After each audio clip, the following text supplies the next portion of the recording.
నమస్కారం ప్రజలారా, నేను మీ తల్వార్ తాతను గుర్తున్నా కదా. ఇక ముచ్చట ఏంటంటే మన తుంగతుర్తిల మందుల సామేల మీద మామూలు కుట్రలు కావవి. మరి కుట్రలు ఎవరు చేస్తున్నారు? మళ్ళా కాంగ్రెస్ కార్యకర్తలు కదా, కాంగ్రెస్ నాయకులే కార్యకర్తలను పట్టుకొని ఒక వర్గం. ఆ, ఎవరిది వర్గము? చామల కిరణ్ కుమార్ రెడ్డి ఎంపీ అన్న ఆధ్వర్యంలో సీఎం గారు గట లేఖలు రాసిండట. ఏంటికి లేఖలు రాసిండు ఆయనట? నిన్న మన మండలంలో అధ్యక్షులు ఏదో మండల కమిటీలో ఏదో వేసిరట. అయితే ఆయనంట మొత్తం ఆయనకు సంబంధించిన వాళ్ళకే, మందల సామేలు ఎమ్మటి ఉన్న వాళ్ళకే అధ్యక్షులు చేసుకుంటూ కతిములను పట్టించుకోలేదు. ఇది కరెక్ట్ కాదు. మళ్ళీ అటుగాక ఈయన మందల సామేలు ఏమైందంట, ఎస్సీసెల్ దాంట్లో రాష్ట్ర అధ్యక్షుడు రాష్ట్ర కమిటీ మెంబరు మన అందులో ఒకటి అయ్యిండట.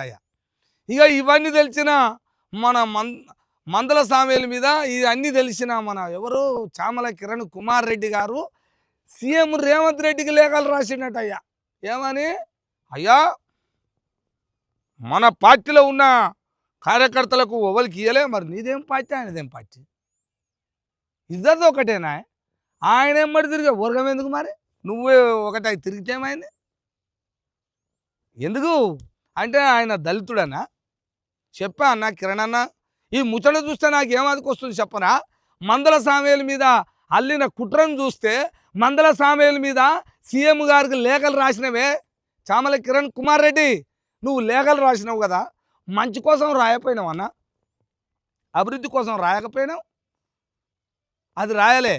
మందల సామేలు కార్యకర్తలను పట్టించుకుంటలేడు అనే దానికోసం రాస్తే నాకు ఏమాదికి వస్తుందంటే, అప్పట్లో దామోదర్ రెడ్డి ఉన్నప్పుడు అక్కడ దామోదర్ రెడ్డి కూడా అద్దంకి దయాకర్ మీద ఓ కొడుక మామూలు కథలు కాదు అప్పుడు. ఆయన ఉన్నప్పుడు చిత్రహింసలు మామూలు కథలు కాదు అవి. ఎన్ని ఇబ్బందులు పెట్టిర్రు. అద్దంకి దయాకర్ దళితుడు కాబట్టి. ఇప్పుడు మందల సామేలు కూడా గదే కాబట్టి మన అన్న చామల కిరణ్ కుమార్ రెడ్డి అన్న, నువ్వు రావే అన్న, ఒక్కొక్క నియోజకవర్గం తిరుగుతురా, ఎన్నడూ తిరుగుతురా, అభివృద్ధి కోసం తిరగరాదే అన్న. నిన్ను పార్లమెంటు అభ్యర్థిగా ఎంపీగా చేసుకున్నావు అన్న, నీకున్నన్ని కోట్లు ఒలికి లేవు, ఉన్నాయనే కోట్లతోటి గెలిపించుకున్నాం, పైసలు మంచిగానే గెలిపించుకున్నాం. కానీ నువ్వు మంచోని అనే గెలిపించుకున్నావు అన్న, మాకు అభివృద్ధి చేస్తామని. మరి నువ్వు ఇప్పుడు ఇది చేయాలి కానీ నువ్వు సీఎం గారికి లేఖలు రాసినావంటే సామేల మీద, నువ్వు ఎంత పెద్ద లీడరు, ఎంత పెద్ద, మరి ఇది కుట్రానాలనా లేకపోతే ఆయన మీద ఆయనే అసలు ఎటువంటి వాడు అంటే నిజంగానే ఎంత నియోజకవర్గంలో ఎటువంటి పని చేసినోని మీద కూడా ఎటువంటి పని చేసినోని మీద కూడా చేయరు అట్లా. నేను చెప్తున్నా కదా, ఆయన బ్యాచ్ని బట్టి ఏడికి హైదరాబాద్ పోయారట భవనానికి, కాంగ్రెస్ భవనానికి పోయి ఆడ ప్రగతి భవనం అదేమంటారు కానీ గాంధీ భవన్కి పోయి మొత్తం అది ధర్నాలు చేసినట్టు ప్లకార్డులు పట్టుకొని అని. ఇవా ఎవరి మీద చేసిరు మీరు? మీ కాంగ్రెస్ ఎమ్మెల్యే మీద చేసిరు మీరు. కాంగ్రెస్ ఎమ్మెల్యే అని పేరే, కానీ దళితుడు కదా. మరి దళితుడు ఏమన్నా ఒకళ్ళు ఉంటే అయితే నేను చేసేది. ఏ పార్టీ అయినా అదే పని చేసింది.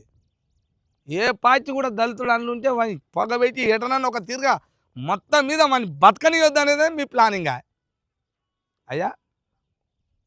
మరి కార్యకర్తలను పట్టించుకోలేదు అని లేఖలు రాసినవే అన్న కిరణ్ కుమార్ రెడ్డి అన్న. మరి ఇక్కడ మరి అట్లా అనుకుంటా పోతే మీ కాంగ్రెస్ పార్టీ మా మునుగోడులో కూడా మరి మన రేవంత్ రెడ్డి గారు నల్గొండలో పెద్ద సభ పెట్టిండు సీఎం మీటింగ్ అని. ఆ మీటింగ్కు మరి ఏ కార్యకర్తలను పట్టించుకొని మన మునుగోడు కోమటిరెడ్డి రాజగోపాల్ రెడ్డి సారు ఎంతమందిని తీసుకొని పోయిండన్న?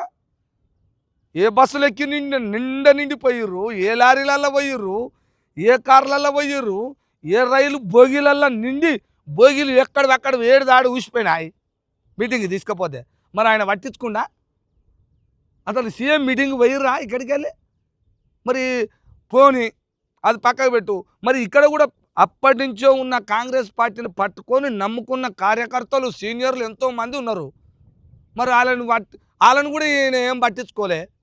రాజగోపాల్ రెడ్డి ఏమంటే బీజేపీలోకి పోయిన వాళ్ళని మళ్ళీ ఇటు వస్తే ఇటు వచ్చిన వాళ్ళని ఎమ్మటి వచ్చిన వాళ్ళని పట్టించుకోండు. మరి మిగతా వాళ్ళని పట్టించుకోలే కదా. వాళ్ళు ఏ పార్టీ చేసిరు? రాజగోపాల్ రెడ్డి మీద ధర్నా చేసి ఏ పార్టీ లేఖలు రాశారు? చెప్పురు నాకు, ఏ పార్టీ లేఖలు రాశారు? అంటే ఇక్కడ రెడ్డి కాబట్టి కాంప్లైంట్ ఎవరు చేయాలి, లేఖలు ఎవరు రాయాలి? ఆడ మందుల సామేల్ దళితుడు కదా, అందుకే లేఖలు అక్కడ రాశారు. ఇదే అన్నమాట మీ కుట్ర. వింటురా, నేను లెక్కలు చెప్తున్నా. అంటే రెడ్డిలు ఉన్న కాడ ఒక న్యాయం, రెడ్డి ఉన్న కాడ ఏం జరిగినా చెప్పొద్దు మళ్ళా. మరి ఈడ మస్తుగా జరిగినాయి మునుగోడ్ల. మీ గుండె మీద చేసుకొని చెప్పురి. మొన్న సీఎం మీటింగ్ పోయిర్రా? సీఎం మీటింగ్కి ఎన్ని బస్సులు పోయినాయి, ఎన్ని లారీలు పోయినాయి, ఎన్ని బోగిలు పోయినాయి ఇది చెప్పురి. అసలు ఎమ్మెల్యే గారు పోయిందా? మరి ఇవన్నీ ఇవ్వడు. ఎన్ని రాసి పెట్టిరు లేఖలు సీఎం గారికి ఎందుకు ఇవ్వలే? మరి సీఎం గారు ఉల్టెందుకు మాట్లాడలే? మాట్లాడరు కూడా. ఎందుకంటే ఈ సీఎం గారు ఒకవేళ రాజగోపాల్ రెడ్డి మీద మాట్లాడితే ఏకుపోయి మేకవుతాడు. ఎవరు? రాజగోపాల్ రెడ్డి సంగతి తెలుసా ఆయనకు. మీ సంగతి అయితేనేమి ఇట్లా, మందుల సామేల సంగతి అయితే అట్లా. ఇదా అన్న కిరణ్ కుమార్ రెడ్డి అన్న? అందుకే నేనే జర కంట చూడాలనే అన్న. నువ్వు ఊరికేనే ఎంపీ కాలే. ఒక్కొక్క నియోజకవర్గంలో ఉన్న ఎమ్మెల్యేలు అందరూ కట్టుదిట్టంతో నిలబడి నీకు ఓట్లు వేయించారు. వాళ్ళ దగ్గరుండి పనిచేసి ఇవాళ నువ్వు వర్గాలు తయారు చేసి ఒకసారి మునుగోడుకు రారాదన్న. మొన్న నేను కూడా అడుగుతున్నా, నువ్వు మునుగోడులో అడుగు పెట్టన్నా. ఎందుకు పెడతలేవు చెప్పన్నా? నువ్వు మునుగోడులో అడుగు పెడితే నీ పప్పులు చెల్లవు. ఇక్కడ రాజన్న ఉండు, రాజన్న ఉండి ఇక్కడ. రాజన్న ఆర్డర్ ఎందుకో తెలుసు. రాజన్న ఆర్డర్ తోటేగా నువ్వు ఇక్కడ రాంది. మరి రా, వచ్చి చెయ్యి, అభివృద్ధి చెయ్యి. రేవంత్ రెడ్డికి లేఖలు రాయి.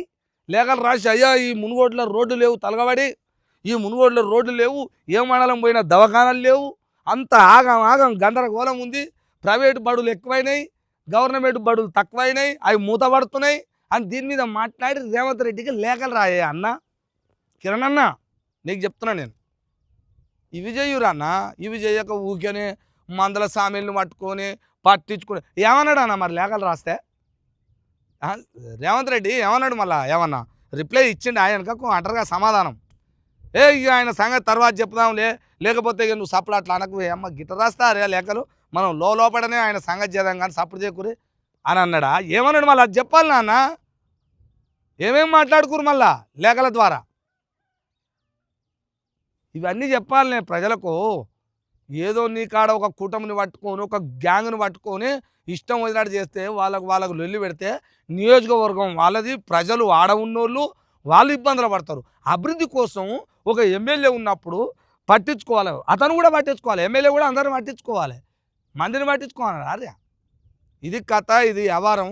అందుకని అందరూ మంచిగా ఉండాలనే మంచి మనసుతోటే పోవాలి. ఎవరైనా శాశ్వతం కాదు. ఎమ్మెల్యే ఎన్ని రోజులు ఉంటాడు ఆయన?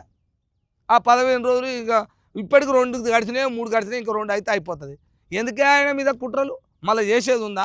ఒకవేళ చేస్తే ఆయన చేయనిస్తలేనా మీరు? ఇప్పటికే ఎన్ని కుట్రలు వెళ్తారు ఉన్నప్పుడే మళ్ళీ నెక్స్ట్ సారి చేయనిస్తారా? మీరు చేయనియరు అనే సంగతి ప్రతి ఒక్కరికి ఎరకైంది. గిది ప్రజలారా. అందుకనే మనోళ్ళు ఏమన్నా ఉంటే అయ్యా అందరూ ప్రజలందరూ చెప్తున్నా, మీకు దండం పెట్టి చెప్తున్నా, అందరూ ఆలోచన చేయురి. ఆ లొల్లులలో పడి ఘర్షణలో పడి ఆగమాగం కాకురి. అభివృద్ధి కోసం ముందుకు నడువురని తెలియజేస్తున్నా. చూస్తూనే ఉండండి మీ తల్వార్ తాత టీవీ.